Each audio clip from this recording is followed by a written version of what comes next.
va a reaccionar y da un fármaco precipitado y se anula su efecto. Entonces hay fármacos que no son compatibles para mezclar. A veces nosotros prescribimos, pero a veces la enfermera debe saber qué fármacos no se mezclan o no. Ante la duda, mejor administra jeringas separadas, en frascos separados, porque pueden haber reacciones farmacéuticas, que se pueden neutralizar. Entonces, todo lo que es fuera del paciente, en el preparado, se llaman interacciones farmacéuticas. Y las interacciones termodinámicas vienen a ser porque se llama la unión del fármaco al receptor, a la célula. Esas son las interacciones termodinámicas. La afinidad con diferentes receptores, los muscarín, los nicotín, han llevado ustedes alfa-1, alfa-2, diferentes tipos de receptores. Ahora, las vías de administración de los anestésicos, bien novenosas, si vamos, voy a dar paciente anestesia por vena inhalatoria con un gas. Pero si estamos en un campo de batalla, un terremoto, como el terremoto de Yungay, en el Guadalajara en el 70, donde había heridos, o en una guerra que hay que ocultar, curar heridas, curar, y no tenemos máquinas de anestesia, no tenemos bombas de infusión. En esos casos a veces se ha usado la línea intramuscular, intramuscular, por ejemplo, ketamina, al menos yo he llegado a usar en el hospital del niño ketamina, bebitos quemaditos, 15 bebitos. Todos los días hay que curarlos, al cirujano plástico, pero la curación duele. El bebito no se deja curar, está quemado, ya. Entonces, quiero ponerlo a alguien en vena, no se podía, no se nota la vena, está quemado. Máquina de anestesia no había para ponerle gas. Ketamina intramuscular, ponía ketamina intramuscular una dosis de 10 minutos. El bebito se dormía, se le agarraba de los piecitos y el cirujano plástico rápidamente curaba, porque la especialidad se llama cirugía plástica y de quemado. No solamente se queda hacer la plastilla, también tiene que curar quemado. Entonces, lo curaba, le ponía su puracina, esa puracinada a la unita, el que sigue. Rapidito, de hacer 15 quemaditos, que llaman quemaditos de cuerpo. Pero ahora ya ha mejorado la cosa porque ahora ya tienen gases anestésicos que lo vuelven con gas y bueno. Y ahora se puede dar también hidrato de clorán, midazolam, inclusive vía nasal. La ketamina a veces hay drogaditos que lo ponen al horno, lo secan, queda un polvillo y nada, se absorbe. Si echan midazolam a un niño en la vía nasal, también se seca. Entonces, la vía rectal también. Solo que en estas vías la absorción es más errática. ¿Qué quiere decir? Que en algunos se absorbe más y en algunos menos. Entonces no es fácil predecir la posibilidad de hacer más exactas para los vías de la vida. Entonces, lo que nos atañe es la vía inhalar. Y van a hacer clases de viento endovenosa, sí, va a haber una clase de viento endovenosa. Entonces hay vía intravenosa y inhalatoria, y si se mezclan las dos, balanceado. La anestesia inhalatoria es aquella anestesia en la cual se usan diferentes fármacos, como el aloprano, el sotorano, para producir el estado de hipnosis analgésica de la acción muscular. El primer fármaco fue Electra, pero actualmente se usan estos. Están acá, desflorados, pseudoflorados, que vienen en forma líquida y se cargan a la máquina de anestesia como quien echa gasolina a un carro. Más gasolina. Y dentro de la máquina de anestesia se evapora, se convierte en gas. Por eso se llaman líquidos volátiles. Lo que llama la atención es que son cadenas de carbono con hidrógeno. Se parece a la gasolina, se parece a los hidrocarburos, ¿no? Solo que algunos hidrógenos han sido reemplazados por halógenos. Si ustedes van a la tabla periódica, hay fila de los alcalinos gases nobles, fila de los halógenos. En la fila de los halógenos, en la tabla periódica de los elementos químicos, es el flúor, cloro, bromo y oro, están en ese orden. Flúor, cloro, bromo, ahí está. Flúor, cloro y bromo. Entonces también se llaman anestésicos halogenados. ¿Ya? El más usado es este. ¿Ya?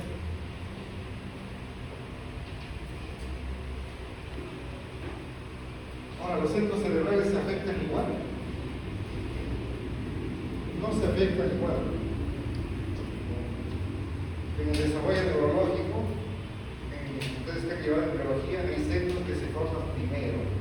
Hay órganos que se forman primero, después segundo, otro, y los nuevos. Así en nuestro desarrollo del sistema nervioso hay centros que son más primitivos, que son los centros medulares, los que se forman al final, los más nobles, los centros corticales, ¿no? Se forman después al final en la maduración del.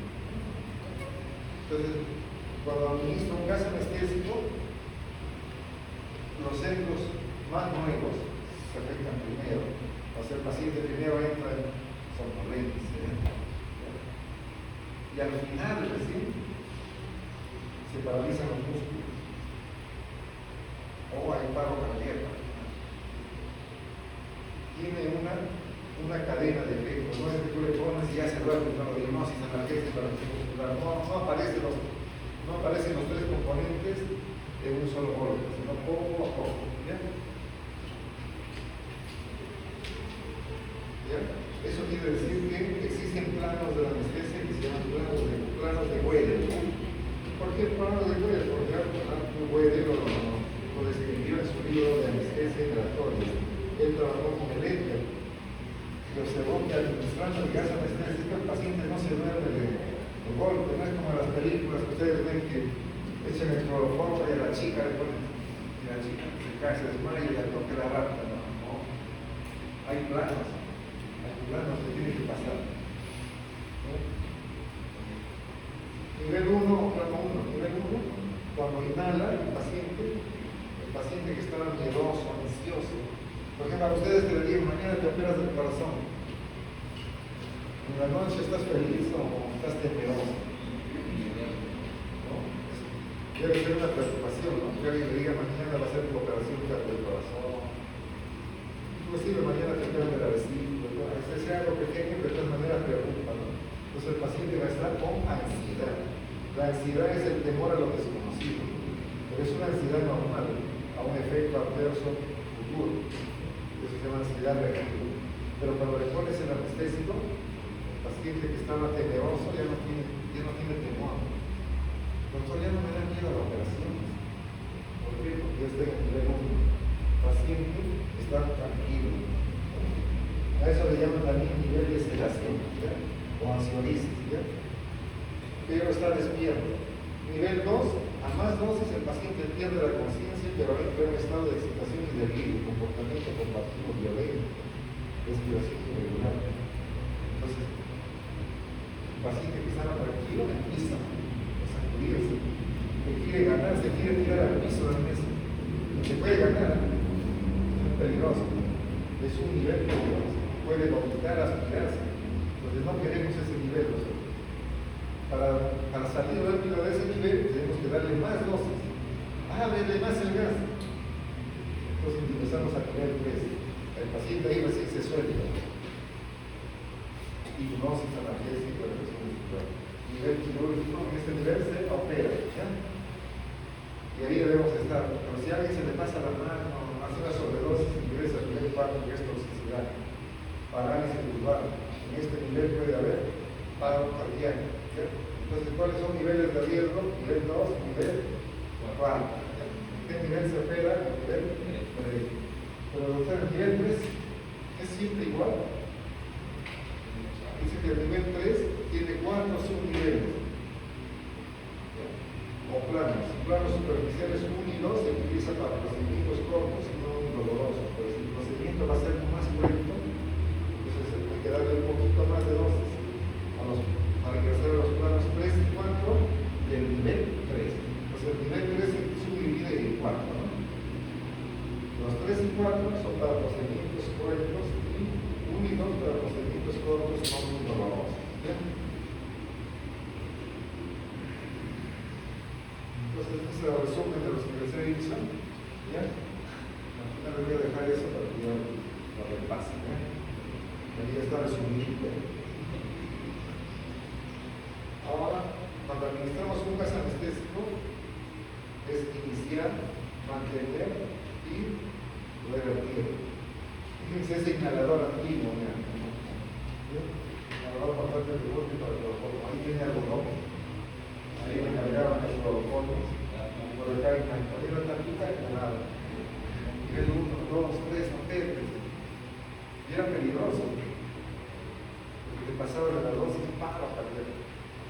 Lo peor, explotar el quirófano. Porque hemos dicho que es un hidrocarburo. Entonces, cuando recién empieza la anestesia se llama infusión, primer tiempo. Cuando ya se está operando el paciente es mantenimiento, hay que mantenerlo anestesiado. Y cuando ya acabó la operación, hay que recuperarlo, recuperación o reversión. Es como el vuelo de un avión, ¿no? Despegue, distribución. Vuelo, mantenimiento, aterrizaje, reversión. El vuelo de un avión.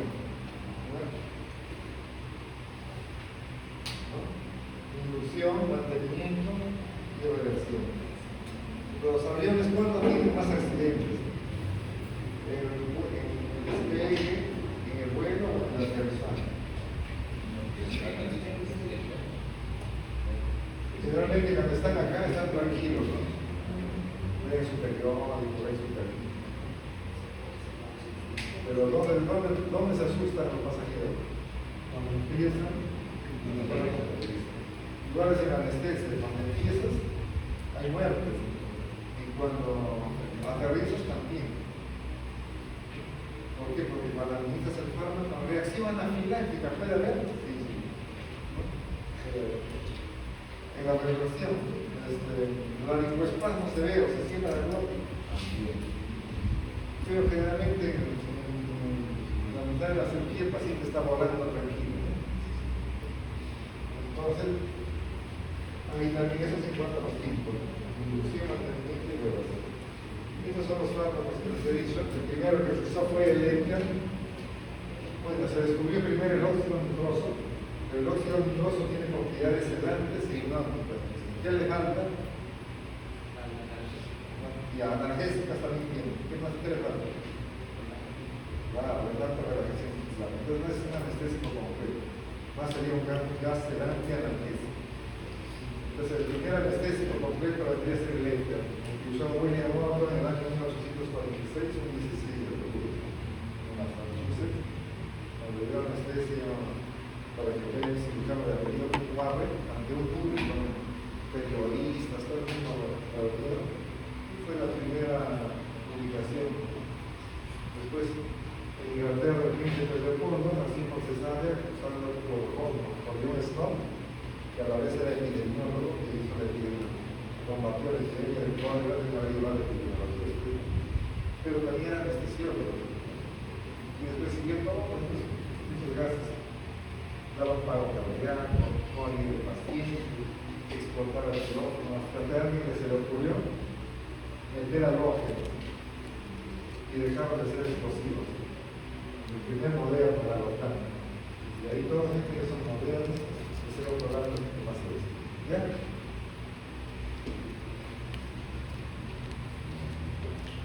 Y la anestesia balanceada es una mezcla, ¿no?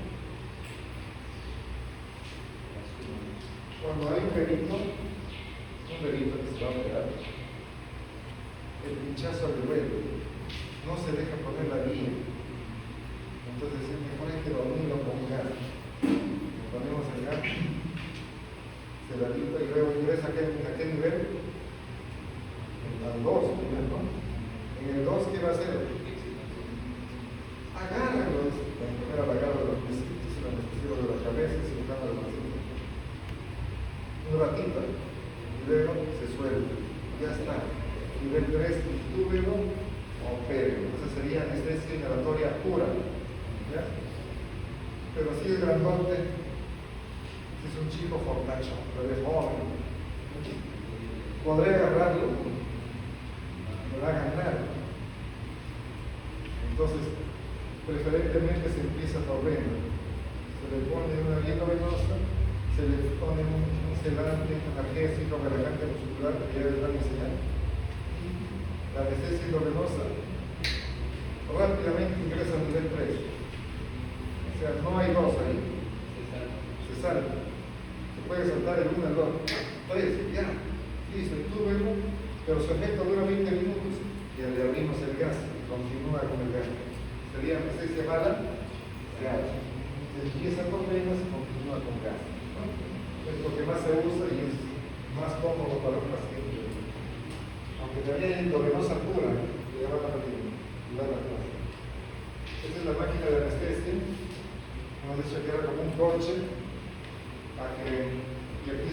tanque vaporizador, aquí hay que cargarle el líquido. ¿Ya? Esa es la máquina de anestesia. Una máquina que compraron en el hospital Hipólito, ¿cuánto costó? $500,000. Bueno, puede costar más que una casa, por ejemplo, ¿no? Cada zona tiene una. Cada máquina para los fondos del Estado, ¿no? Pero es una inversión que todos los días se operan 30 pacientes al año, 20,000 pacientes, ¿no? Es que es una inversión de salud pública. Y más o menos es así, ¿no?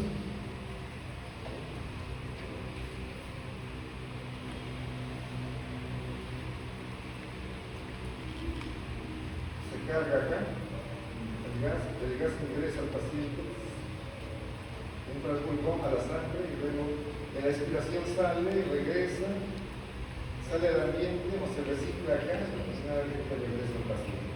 Es un sistema de anestesia.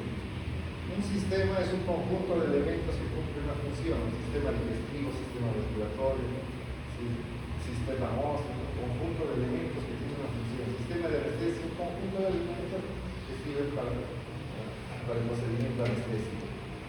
Entonces, acá es el vaporizador, acá se carga, como carga gasolina, puedo cargar los líquidos anestésicos. Vaporiza acá.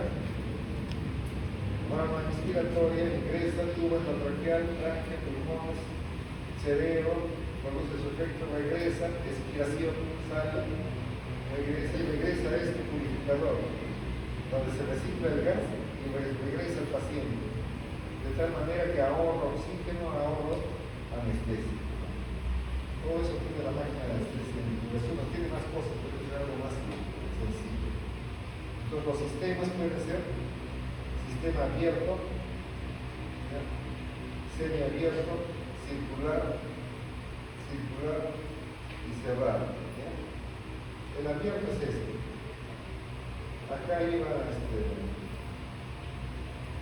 la mascarita para la boca del paciente, por acá entra el gas, ingresa el paciente, se duerme y cuando expira, bota por acá hacia el ambiente.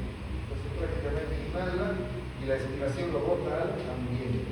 Se llama T de aire, sistema abierto. Ya no se usa porque contamina todo el ambiente. Claro, aquí el cirujano está respirando y después está operando mal. Y semiabierto es que la mitad del gas expirado sale y la otra mitad se queda por el tubo y regresa al paciente. Sería semiabierto. Y semicerrado es parecido al semiabierto, pero tiene un recipiente en el cual le han añadido cal soldado, una sustancia que purifica el gas expirado. El gas gastado lo purifica, lo recicla y lo vuelve a mandar al paciente. Es semicerrado. Semicerrado porque de todas maneras por las válvulas sale un poco de gas al ambiente. Y el cerrado sería que es ideal el cerrado. Es como en termodinámica, no existe la máquina térmica perfecta, ¿no? Siempre el calor se disipa. El cerrado sería, entra el gas más oxígeno, sale después, se purifica el 100%, se convierte nuevamente en oxígeno el gas y regresa al paciente, pero ya no gastaría anestesia. Se reciclaría todo, pero no hay reciclaje puro. Pues un sistema cerrado sería un reciclaje puro, no. Siempre va a haber una pérdida, por eso las máquinas actualmente se llaman sistema semicerrado. Siempre hay una pérdida y hay que compensar con gas nuevo.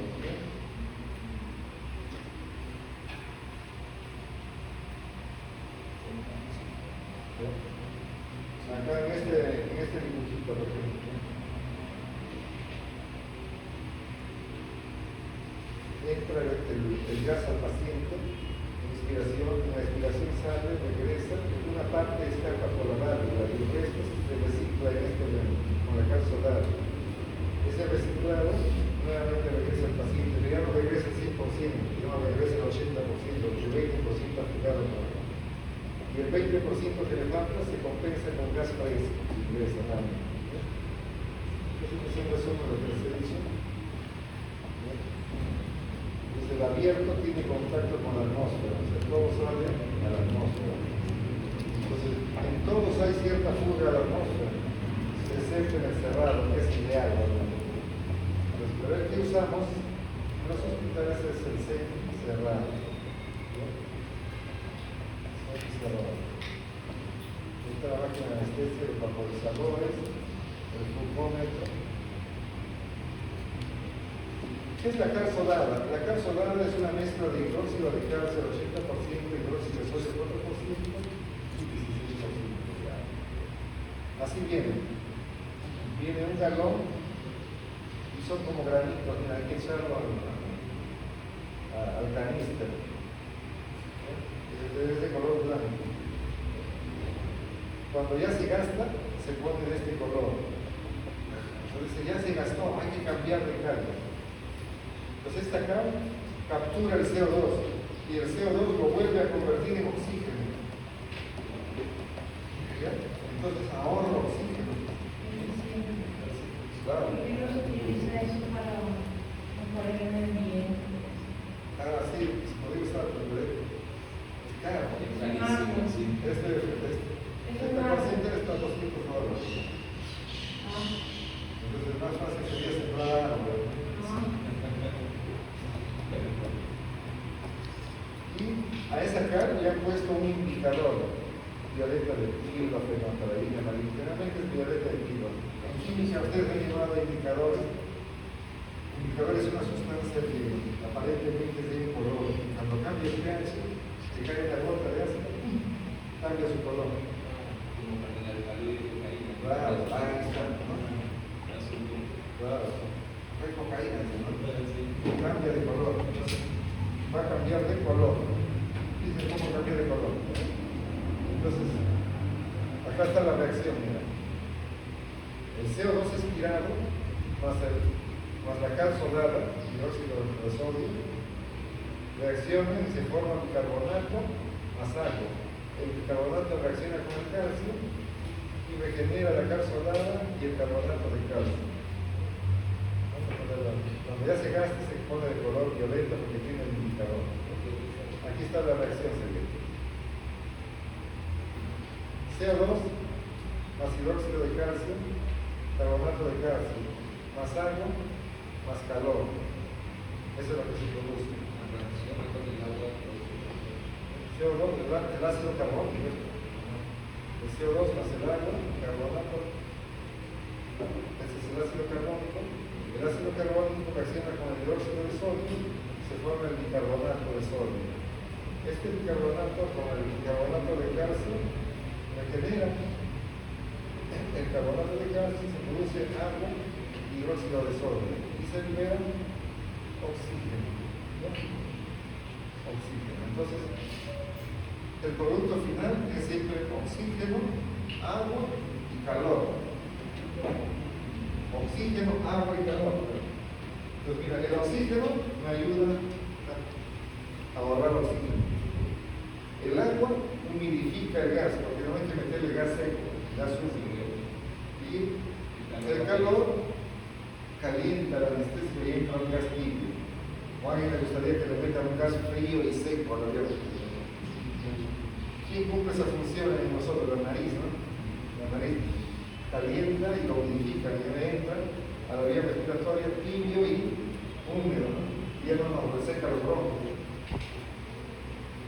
Esa función lo cumple el canister, produce vapor de agua y calienta el gas anestésico.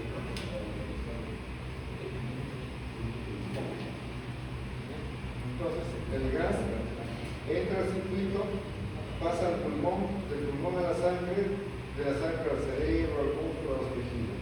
Luego regresa en sentido opuesto, sale al pulmón y sale a la rama respiratoria. De un sitio de mayor presión a menor presión. O sea, de la máquina de anestesia a los tejidos. Así que se desplaza por diferencia de presión. Se puede administrar con una mascarilla de presión. Entonces, un gas anestésico ideal debe ser el que duerme rápido al paciente, o sea, inducción rápida, despierta rápido al paciente. Y si si el paciente ingresa al nivel de toxicidad, disminuye la dosis y rápidamente regresa al nivel 3, o sea, cambia rápido de toxicidad. Un margen de seguridad amplio. Pero ninguno cumple totalmente estas características. Ahora esta parte es algo de química. No sería química, sería física o física. Cuando ustedes mezclan agua y aceite, se mezclan, se forman dos fases, ¿no? Una fase acuosa, digamos, y una fase, ¿no? Dos fases. Un vaso de agua con agua y aceite, hay dos fases. Y si a eso le agregan un tercer compuesto, para alguna otra cosa, un gas anestésico, entonces este se distribuye en las dos fases. El anestésico estaría en las dos, ¿no? Pero en proporciones diferentes. No es igual, una fase tiene más que otra. Entonces, eso se llama coeficiente de partición. ¿Ya? El coeficiente de partición es un número, una división, que me divide la concentración de estos puntitos que hay acá, la concentración de estos puntitos que hay acá. La concentración del anestésico en una fase, y la concentración del anestésico en otra fase. Concentración del anestésico en el alveolo, concentración del anestésico en la sangre. Ahí podría ser concentración del anestésico en el cerebro, concentración del anestésico en la sangre. Entonces, esa división se llama coeficiente de partición. En química le llaman coeficiente de reparto. Entonces es una división, ¿no?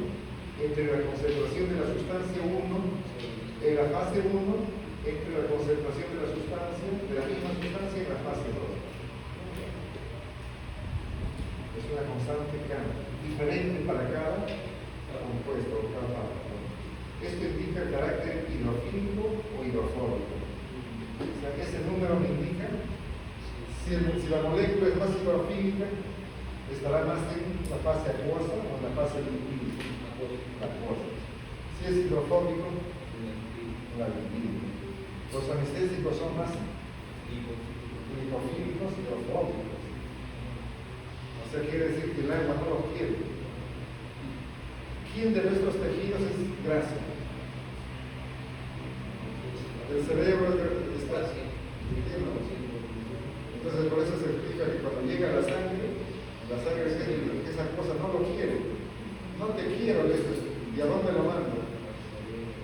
Lo manda más a la fase lipídica. ¿Ya? Entonces,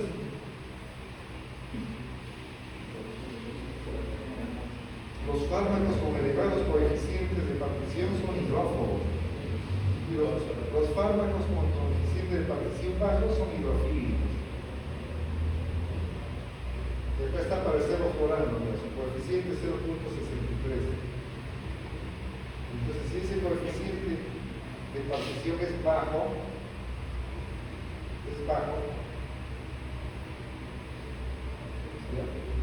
entonces el anestésico tiene rápida inducción y rápida recuperación. O sea, rápido se anestesia y cuando acaba la cirugía, rápido despierta. En cambio, si ese numerito es alto, entonces lenta inducción, o sea, difícil se duerme y difícil se recupera. Entonces, cada anestésico tiene diferente coeficiente sangre-gas. ¿Qué significa coeficiente sangre-gas? Sangre alveolo. Este gas significa alveolo. Claro. En los libros dice sangre-gas, ¿no? Pero es sangre y el gas que está en el alveolo. Sangre alveolo. ¿Ya? Por eso ponen acá un alveolo. Fíjense que tiene diferente coeficiente, diferentes numeritos. ¿Quién tiene bajo? ¿Quién tiene alto? El alocano. El alocano tiene alto. Y cuando es alto, lenta inducción, lenta recuperación. El alocano lo hemos usado bastante.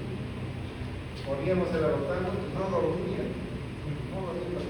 Respira. 10 minutos, 15 minutos, 20 minutos, y luego recién se dormía. Es lenta inducción, justamente por su coeficiente de partición elevada. Entonces, y luego buen anestésico, ¿no? El paciente lo limita, no siente nada. Termina la cirugía, cierra el gas, pero no despierta. Demora en despertar, porque el cerebro no lo quiere soltar, lo está deteniendo. Lo envía 1 hora, 2 horas. No me gusta ese anestésico. Mejor el cero floral. 0,3, lo que siente baja, rápida inducción, y cuando acaba la cirugía, rápidamente despierta.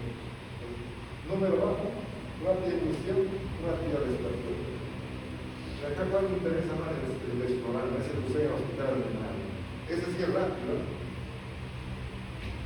Rápido luego, y cuando acaba la cirugía, le cierras el gas, 1, 2, 3. Abre los ojos. Pero es irritante. El paciente despierta tosiendo. Ese es el inconveniente. Pero despierta rapidísimo. Entonces mejor usamos este. Despierta también más rápido, no tanto como este, pero despierta dulce. El dulce despertar. ¿Qué prefieres, despertar dulcemente o pensar para ataque? Entonces ahí está la protección y la protección sanguínea. La solubilidad. Entonces el alotano dice que demora en despertar, pues está grande. Y los que están abajo son los que despiertan más rápido, por eso están pequeños. Porque la verdad es más seguido, la verdad.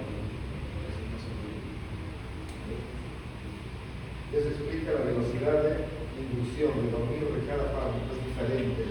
No todos tienen la misma velocidad. Unos duermen más rápido el paciente, otros demoran. Ahora la dosis. Ustedes administran paracetamol, ¿cómo dicen? 1 litro de paracetamol o 500 miligramos, medio alta, o 500 miligramos. Pero si van a administrar un gas, ¿cómo lo prescribirían? ¿500 miligramos de gas? Pero cuando es líquidos, 3 cc de cuerpo. Acá le metes por litros, es un gas. Podría ser la presión o la concentración. Por eso es que crearon el concepto de concentración alveolar mínima o cambio.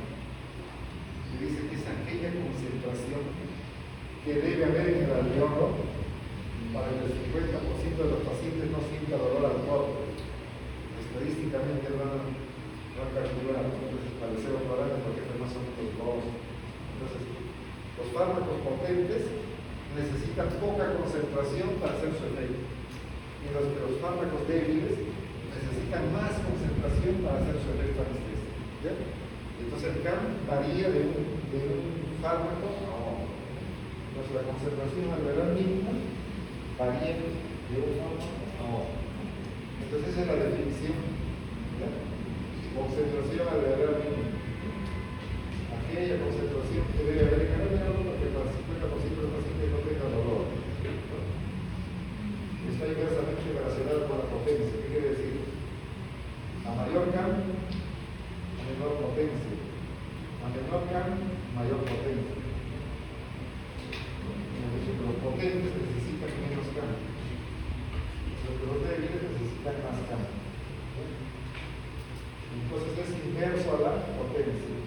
¿Ya? Los anestésicos tienen afinidad con el tejido graso. Los fármacos con más afinidad con la grasa son más potentes, como el alotano. Entonces aquí están los coeficientes, los cambios. Fíjense, el cambio del alotano es 0.74. Su cambio es bajo. ¿Será potente o débil? Potente. Hemos dicho, los que necesitan poca concentración son potentes. El seno floral es 12. Será menos potente. El seno 51, el óxido nitroso 104. Este es teórico. Porque están diciendo 104, o sea, más del 100%, habría que darle puro. Pero ¿y oxígeno? No. Acá le doy, digamos, el 31% de gas y el 29% de oxígeno. Siempre tiene que haber mezcla con oxígeno. Generalmente la mayor cantidad es oxígeno, por ejemplo, 2% de anestésico, 98% de oxígeno.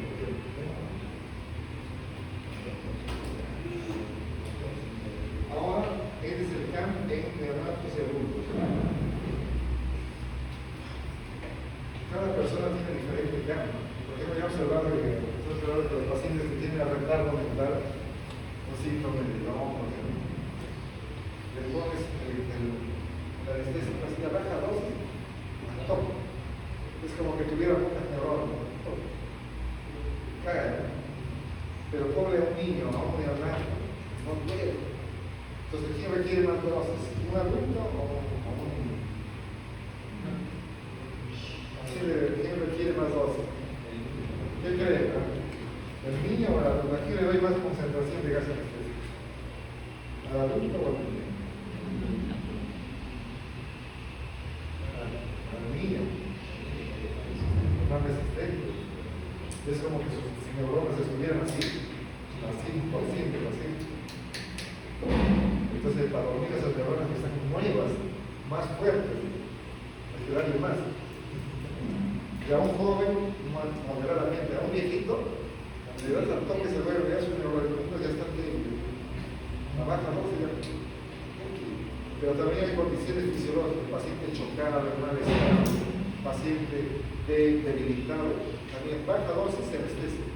Entonces el CAM que les he dicho es para un paciente joven, eso sí a nivel, pero también hay CAM para neonatos. Por ejemplo, CAM neonato, apareció un programa en un neonato es 3.3 y un adulto es 1.89. O sea, un adulto es menos, al neonato hay que darle más. Entonces, el CAM también depende de la edad. A veces viene esto en el examen. He observado, pues, dice, cuando le dicen CAM, defina usted CAM, se refiere al CAM 50%. Se le dicen CAM a secas, ¿no? Ustedes lo toman CAM 50%. Aquella concentración que debe haber en el 50% de la población CAM 50. Ahora, si le dicen CAM 95, entonces es el valor que el 95% de los pacientes no tienen respuesta al dolor. Cuando decían CAM nada más, era el 50% de los pacientes. ¿Ven?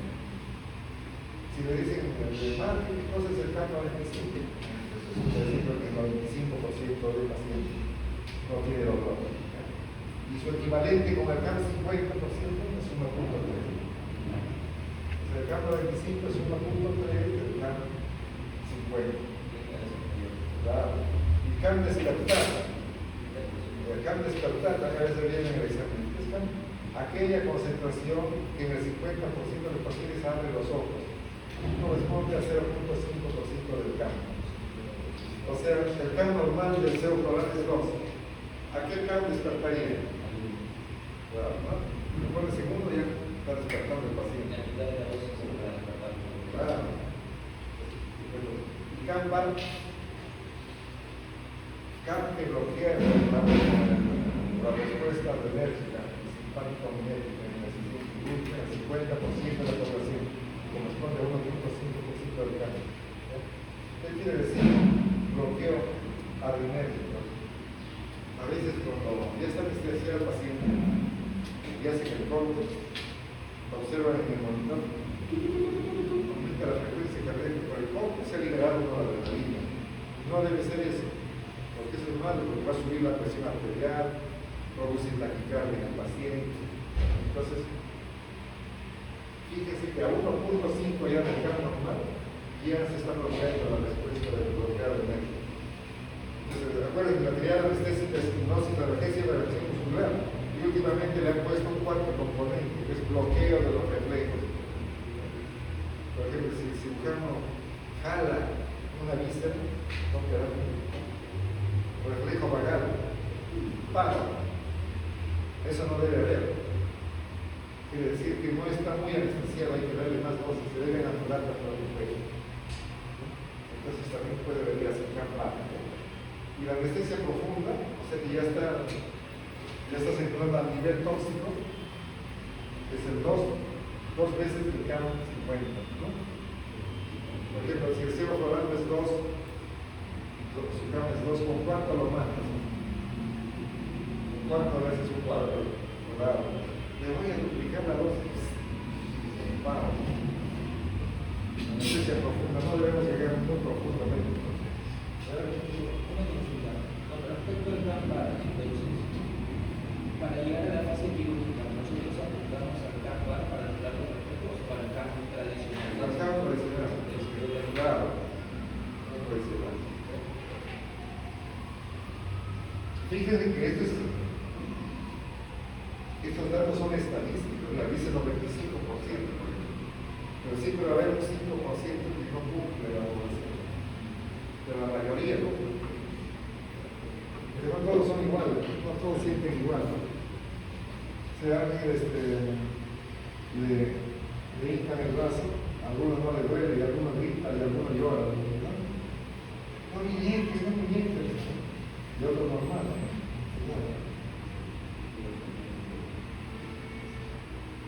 Entonces, este es el gráfico del cambio de cero por año.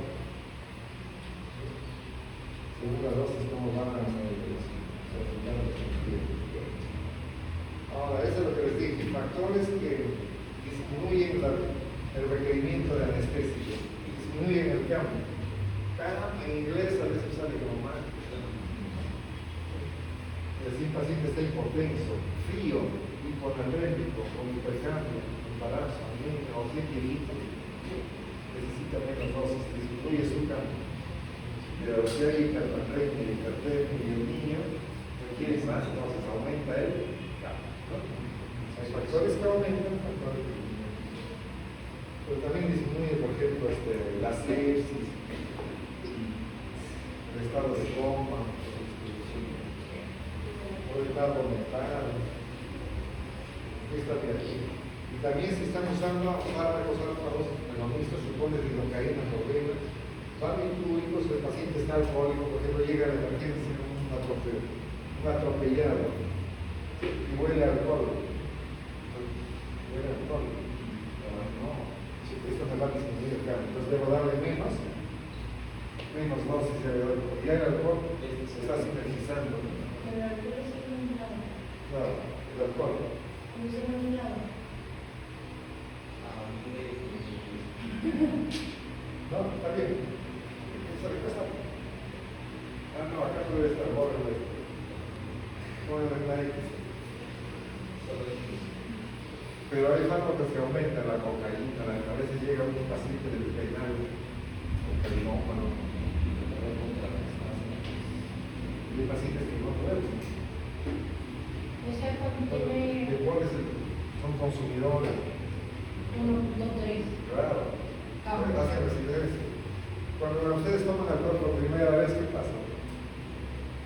¿Qué pasa si un joven toma alcohol por primera vez? En una fiesta. Van a gritar. ¿Qué pasa? ¿Le afecta? Se vomita todo. Pero después cada sábado en fiesta se vuelve. Después ya toma. Me parece un Homero Simpson. Entonces, así también es que cuando hay pacientes consumidores de fármacos de cocaína, es más difícil el dormir, hacen resistencia, si les aumenta su cambio, aumenta consumidores de anfetamina, antidepresivos. Entonces, serían interacciones. Ahora, ¿cómo se produce la anestesia?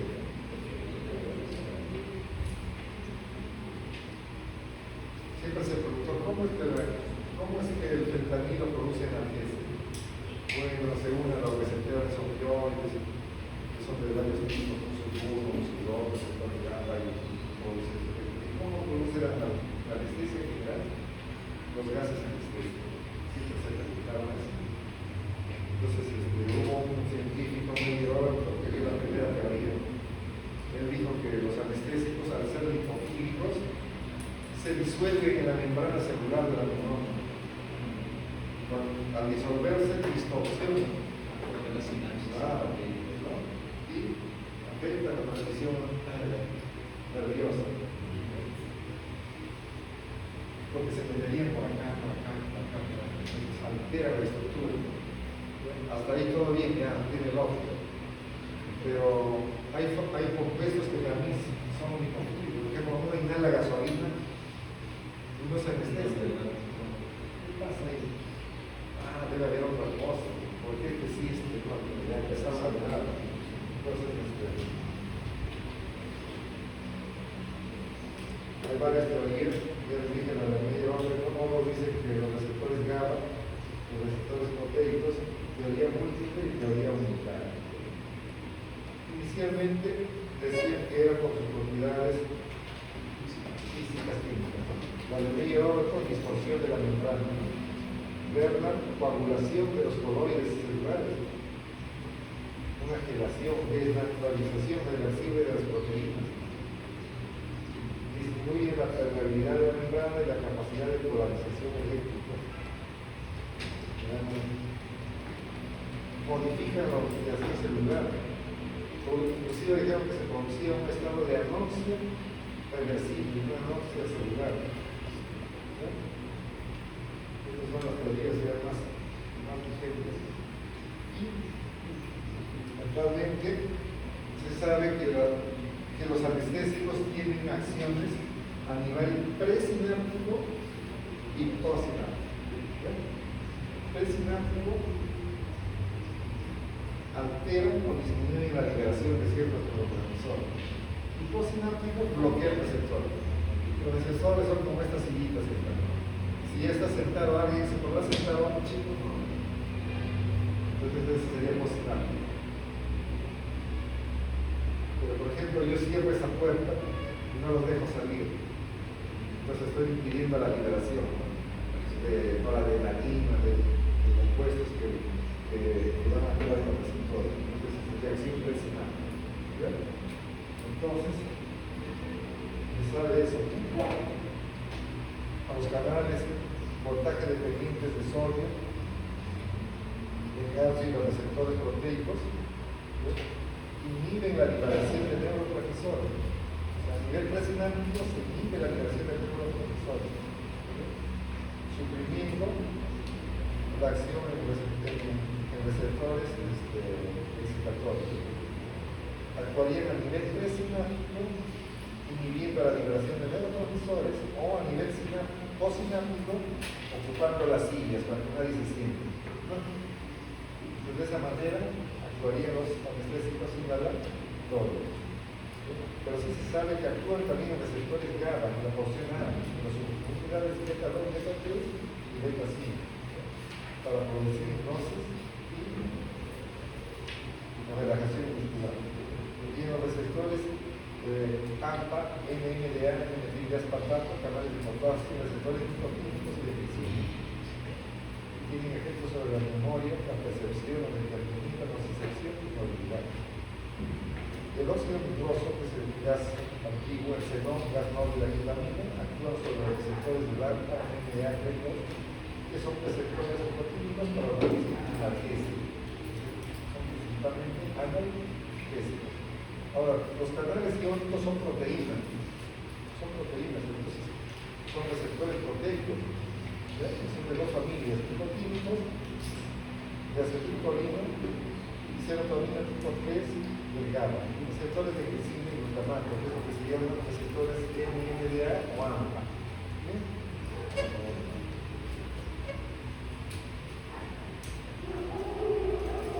Este es un receptor GABA. Los anestésicos endovenosos casi todos actúan acá en GABA, pero acá también actúan los anestésicos inhalatorios, en esta porción que estos son endovenosos.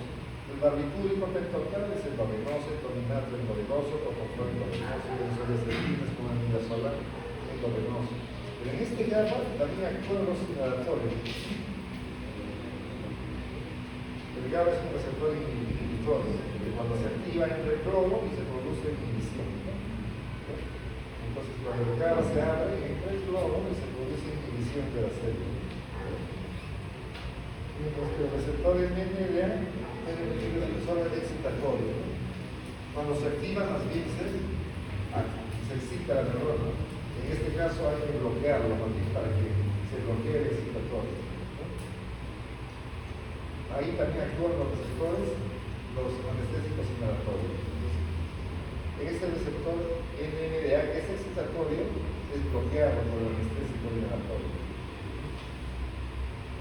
Mientras que el receptor GABA es activado.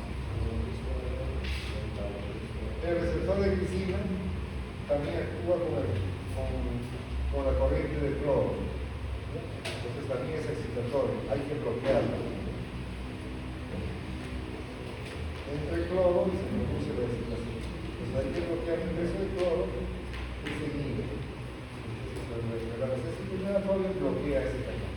Entonces los anestésicos del grupo 1 son los endovenosos, etoninata, propofol, actúan sobre el GABA, es lo que les había dicho, ¿no? Actúan sobre el receptor GABA, ahí actúan, ¿no? Todos los endovenosos, ¿no? Todos los endovenosos, el GABA. Del grupo 2 está la ketamina, el xenón y los son anestésicos especiales, que no se usan mucho. Estos actúan en el NMDA y en AMPA. No producen relajación muscular, analgesia e hipnosis. Y los inhalatorios estarían acá, en el grupo 3, actúan en todos. Entonces, ¿quiénes son los anestésicos? Los analgésicos que actúan en todos, los inhalatorios. Entonces, ¿quiénes son anestésicos completos? Los inhalatorios. Un gas inhalatorio produce hipnosis, analgesia y relajación muscular. Y los endovenosos no. Hay endovenosos como el propofol que produce hipnosis nada más, pero no es analgesia. El fentanilo produce analgesia, pero no es relajante muscular. El becurón es relajante muscular, pero no duerme y no tiene analgesia. Entonces en anestesia endovenoso hay que poner los tres: un hipnótico, un analgésico y un relajante muscular. Los tres. Pero en el inhalatorio solo se basta. Entonces dice, yo cubro todo, yo sí soy completo, porque actúo en todos, en el GABA, en el CINA, en el AMPA, y muchos más que no sabemos, en ATP, porque hay mucho por descubrir todavía acá. Hay más cosas que no sabemos sobre los anestésicos inhalatorios. Es tan antiguo, pero a pesar de eso todavía se sigue descubriendo.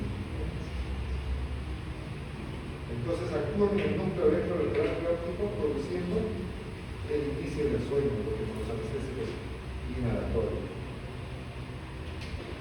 Ustedes han llevado teología, han escuchado hablar del electroencefalograma. Un electroencefalograma normal tiene todo esto, las beta, alfa, delta, y es una cosota así, y lo lee el neurólogo, el cirujano, no lo lee el neurólogo, y ve un montón de cosas ahí. Hay convulsión. Entonces, cuando monitorizamos a un paciente, hay que saber si está despierto o dormido. Hay una película que se llama Despierto. Un paciente que recibía anestesia endovenosa le pusieron relajante, analgésico, pero se olvidaron del hipnótico, entonces no podía moverse. No tenía dolor, pero escuchaba todo. Estaba despierto. Y habían planeado matarle la operación de hipnosis. Al final creo que lo salva el anestesiólogo. Pero es un anestesiólogo borracho, ¿no? Que se olvidó de poner el medicamento. Entonces, al final viene la policía, detiene a la esposa y el cirujano creo que era romántico. Quieren quedarse con su billete, despierto. Pero en esa época, ahora, ¿cómo saber si está dormido? De repente el paciente me está engañando y encima los ojos está escuchando todo lo que se hace en la operación. De repente la operación no estaba en la mierda y va a escuchar todo lo que se hace. Entonces, se le hace un encefalograma, pero ahora es más sencillo, porque todo esto se mete a una inteligencia artificial. Ya no lo lee el neurólogo, lo lee la máquina. Aquí sí ya tenemos herramientas que usamos. Pues se ponen los electrodos en la frente y la máquina lo lee las ondas cerebrales y lo convierte en un número. Si ese número está entre 40 y 60, la anestesia general, ok. Si está entre 60 y 80, está cerrado. Puede estar escuchando. Si está más de 80, antes está despierto, pero lo más. Menos de 20 anestesia profunda puede llegar a la parte cerebral. Me sirve para monitorizar la hipnosis. Otro es el asiento del encefalograma, que no lee el programa y lo convierte en un numerito. Pues, ¿qué hace la anestesia? Ya no leo las ondas, solamente veo el número.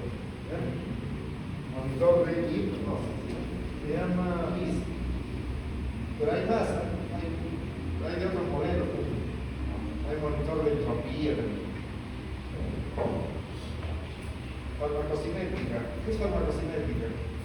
Cómo entra, cómo se metaboliza y cómo sale el fármaco, ¿no? Entonces, ¿cómo es la farmacocinética? Sencilla, entra por vía respiratoria, se distribuye por la sangre, su metabolismo es mínimo y por donde se excreta por la vía respiratoria. No hay más. Un poquito se metaboliza a fluoruro. Es mínimo. Generalmente su farmacocinética es simple. Ingresa, se distribuye y sale. En cambio, los endovenosos sí, ¿no? El fentanilo se metaboliza, el tramador se convierte en morfina y se metaboliza en el hígado. Entonces, esta es su farmacocinética, es sencilla. Su farmacodinamia aumenta la frecuencia respiratoria, produce broncodilatación, quiere decir que inclusive en pacientes asmáticos piden anestesia general inhalatoria para mejorar su estado clínico. Cuando no funcionan los broncodilatadores, el sulfato de magnesio, entonces el neumólogo dice, ayuda, la anestesia general, broncodilatación, también sirve para eso. En el sistema cardiovascular todos son cardiodepresores. ¿Qué quiere decir? Baja la presión arterial. En general, casi todos los anestésicos son cardiodepresores, excepto la ketamina. Pero el allocarno puede producir apina. En la parte respiratoria son broncodilatadores, que es lo que más me interesa. En el encéfalo hay algunos que pueden dar ese patrón epiléptico, pero no usamos ya en el programa. Y en la parte renal disminuye la fluctuación glomerular. En la hepática, el allocarno puede producir hepatitis química. Y en general, en las ratas hay hepatotoxicidad, sobre todo por el cloro inorgánico, no hay humano. Y la hipertermia maligna es la complicación más grande de la anestesia general. Como dicen en el examen, la complicación más grande de la anestesia general es la hipertermia maligna. ¿Qué es eso? Que he visto por igual. Pusieron el anestésico para ratos caliente. El CO2 empieza a elevarse. No baja la fiebre, sigue. Acidosis metabólica, hipercalemia, arritmia, paro cardíaco, muerte. Taquicardia, rigidez. Claro, primero se pone rígido los pacientes, no les puede salir la boca. El potasio se eleva, acidosis metabólica. Hay una predisposición que de repente cada que ustedes no saben, de repente uno es portador de una mutación ¿ya? Que a nivel de los retículos sarcoplasmáticos.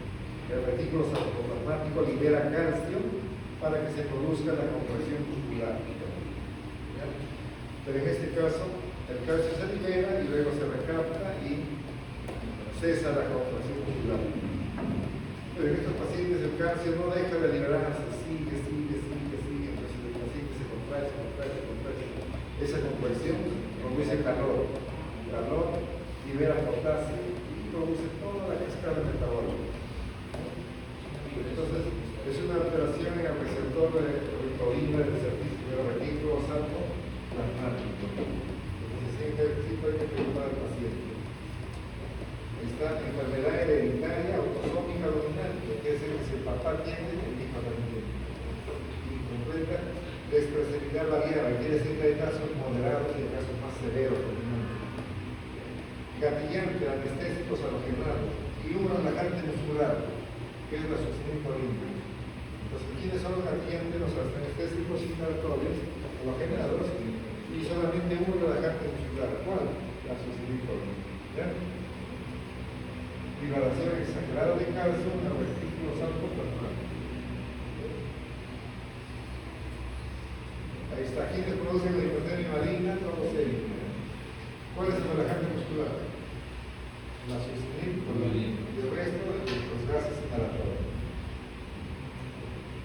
¿Dónde está el defecto? El retículo sarcoplasmático. Hay taquicardia, rigidez muscular, hipercardia, hipotermia marina. A ver, un caso clínico. Paciente en anestesia general empieza a presentar rigidez muscular de maceteros, el CO2 elevado, taquicardia, hipertermia. ¿Cuál es su diagnóstico? Sus complicaciones son el paro cardíaco, hemorragia interna, fallo muscular, ahí, nueva. ¿Qué es lo que está alterado en el receptor de rianolina, que se encuentra en el retículo sarcoplasmático? ¿Ya? Ese es el resumen de lo que se dice. CO2 elevado, taquicardia, acidosis metabólica, rigidez muscular, destrucción muscular, los enzimas están elevados, hay neuroglobulia inclusive, elevación de la temperatura más de 38 puntos Celsius, primero se debe hacer el tratamiento del dantroleno. El único tratamiento es el dantroleno. El dantroleno es un fármaco que no se encuentra muy fácilmente. Pues si tienen un caso, de repente pueden llamar a la sociedad de hipertensión maligna, que les puede facilitar el dantroleno. Es difícil conseguirlo. Y doctor, una consulta, ¿se realiza alguna clase de prueba con respecto a la asa o el tiempo anestésico para que esto suceda? Lo que tienen que preguntar es sobre la anamnesis. ¿Algún familiar tiene alguna complicación en la anestesia? ¿Qué tipo de anestesia tanto el procedimiento? Pacientes que tienen trastornos musculares. Hay enfermedades musculares históricas, por ejemplo, los pacientes son sospechosos. Por ejemplo, miastenia gravis, ¿qué anestesia le daría a ese paciente?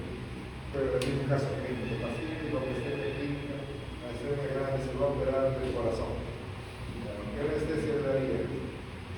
Balanceada, inhalatoria, general, claro, ¿qué tipo de general? ¿Qué tipo de general? Tiene distrofia muscular, puede producir hipertermia marina. Infraven, diagnóstico. Pero sí, sucede con eso. Puede ser con vectorón. Se puede hacer una biopsia y le hacen la prueba de aloptano. Claro, pero eso se hace con muerte. Por ejemplo, se muere el niño, la familia se va a quedar de brazos cruzados o te va a denunciar. Entonces, un hecho fortuito no es negligencia médica. Y yo le pregunté, el padre dice, mira. ¿Cómo saberlo? Pero usted dice que ha sido hipertermia maligna y si ha sido otra cosa, ¿cómo me demuestra? Le vamos a la biopsia. A la biopsia positiva. No es negligencia médica. Negligencia es no haberle preguntado. Es como la reacción anafiláctica. ¿Usted es alérgico a la penicilina? Dice, no, doctor. Le pone penicilina y muere. Yo le pregunté ahí en la historia, tiene que estar escrito. Si no le escribiste, el juez dice, no le preguntaste. No, te le he preguntado, pero no le escribí, no le he preguntado. Solamente vale lo que está escrito. Pero por más que el paciente diga, no soy alérgico, y tú le pones, hace reacción, que eso se llama reacción anafilactoide, que esa es la primera dosis. Existe, pero eso no es negligencia, porque yo cómo puedo saberlo. Negligencia es no haberle preguntado, pero ya le pregunté, él dijo que no. A pesar de eso se murió, pero anafilactoide. Es negligencia cuando no lo pude prever. Cuando lo pudiste prever y no lo hiciste, ahí es negligencia. Cuando no se puede prever, no es negligencia. Yo no quiero hacer la prueba de anafiláctica a 20.000 pacientes, no se puede, sería demasiado. Ya, seguimos ahí. Tratamiento de la clorina a esa dosis. El compuesto A es un compuesto que se forma en la cal solada. Hemos dicho que la cal solada también se forma un compuesto A desde el propósito de la rata, pero no se ha demostrado en humanos. Inclusive los laboratorios de anestesia endovenosa sacaban esto, ¿no? Para que no den sin alcohol. Como las uvas Claro. cerradas. No, hay guerras entre los laboratorios farmacológicos. No, doctor, denle endovenoso, no, denle inhalatorios.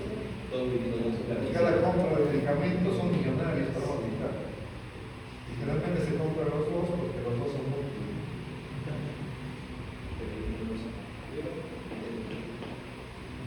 Es una clasificación de cuáles son clorados, cuáles no son clorados. Gracias a los testigos solamente hay dos: el nitroso y el xenón. Ventajas: el óxido nitroso, analgesia de parto. La paciente dice, le viene la contracción, nada. El calma. Gas, analgésico se da. Ya no me duele, deja de inhalar, porque el trabajo de parto viene así. Han llevado ya los servicios. Ya, pero ya saben que las contracciones vienen y se van. Claro. Entonces se puede usar en eso, ¿no?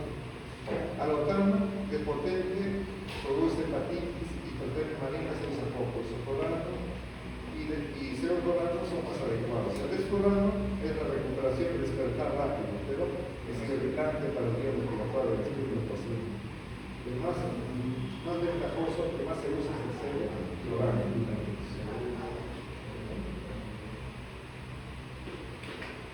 También se ha encontrado que el ceofolano tiene cierta actividad antitumorada. El óxido nitroso, gas de la risa, gas hilarante.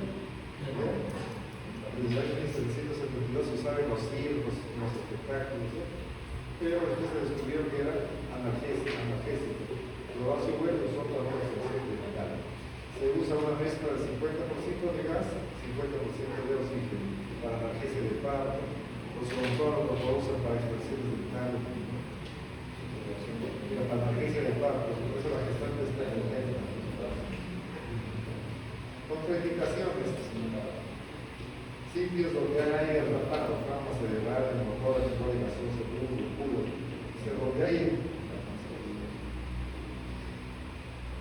donde hay gas atrapado, el óxido nitroso se va a meter más y va a hacer crecer las burbujas. Pero si hay una bula, la va a hacer crecer más.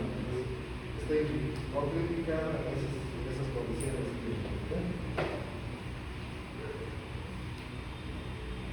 Por ejemplo, en el megalodicolo, la obstrucción intestinal, el poco nitroso, el intestino se va a crecer más por el gas. No está indicado. El xenón es un gas descubierto por Ramsay, es analgésico potente y hipnótico. Y no es cardiodepresor. Entonces, solamente le falta la relajación muscular. Muy bueno. La su acción es analgésica de los receptores NMDA y no produce relajación muscular. Habría que complementarlo con Becurón. Pero por ejemplo, el paciente cardiópata, el paciente mal estado, va bien con eso. Pero si es tan bueno, ¿por qué no se usa? ¿Por qué creen? O sea, es tan bueno, pero ¿por qué no lo usamos? ¿Por qué no está en los hospitales? Porque es un gas. En la tabla periódica de los elementos químicos se nos dan los gases raros. Xenón, radón, argón, helio. Gas raro, o sea, quiere decir que, por ejemplo, todo este distrito depende de una sola molécula. Es gas raro. Entonces, para conseguir un baloncito, tengo que procesar cantidades inmensas de aire para obtener este gas, ¿no?